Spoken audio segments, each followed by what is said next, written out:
7:13. Here's a story we think is positively Massachusetts. You know, we all get by with a little help from our friends from time to time, but it can be a problem when none of them are around in an emergency. That's right, and that's just what happened to a man from the town of Oxford. When he got a call that the heart he was desperately waiting for was suddenly available, he needed a ride to Tufts Medical Center right away. He says he's alive today because of a man who is now a friend, but on that day was a stranger. I had massive heart failure, and there's nothing they could do. The inside of my heart was so ripped apart. A devastating diagnosis for David Cornwolf, one that left him with only one viable option. We'll put you on the transplant list. So at that point, I was a 6, which is, on a, 1 and 2 is like your top priorities to get a transplant. 6 is the lowest. So the 64-year-old prepared for a long wait and told his doctor he'd take a lower quality heart if it meant he could get a transplant sooner. A few days later, while visiting his wife's gravesite, he got the call. That was on Thursday. On Sunday, that Sunday, they called me and told me they had a heart. But David had a problem. He'd just gotten a new cell phone and lost all of his contacts.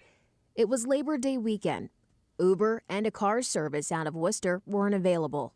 The new heart was in Boston, and he was stuck at home in Oxford, more than 50 miles away. But this story has a happy ending. I feel extremely blessed and fortunate to be able to have gotten something, you know, a gift like this from someone, man. It's like a miracle. And from what I understand, you were at your wife's grave when you received that phone call. Absolutely. I truly believe she's my guardian angel, you know, and between God and her, you know, it's again, it's a miracle. And who knew that you would have then a third angel involved in the story? Yeah. Where does that come in?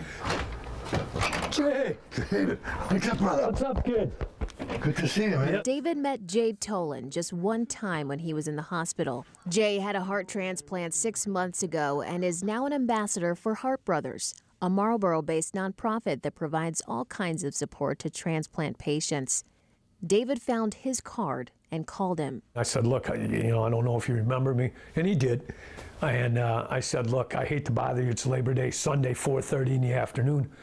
Can you please give me a ride? I'll give you, I offered him a couple $100. He's like, look, man, you owe me nothing. I'll be there in 20 minutes.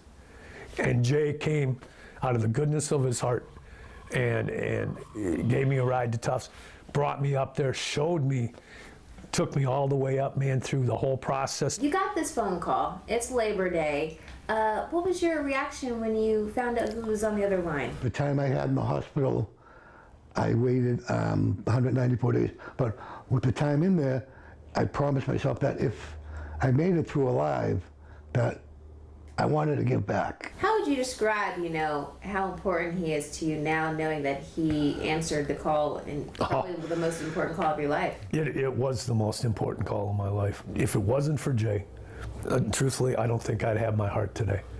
And I mean that sincerely. You know, it's Heart strong, brother. That's it, man. You know, I mean, it's a godsend. David is doing great, but still has a long road ahead. How you feeling? But he knows he's got someone with him every step of the way. I truly believe that if it wasn't for him, all the ducks in a row came together.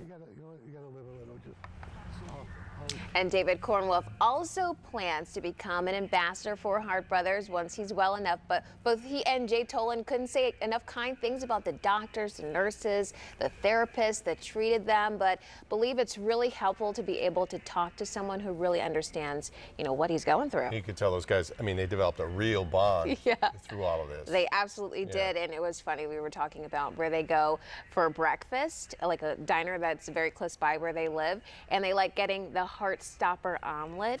And when they said that, they both just burst out into laughter. So sweet. It's a great story.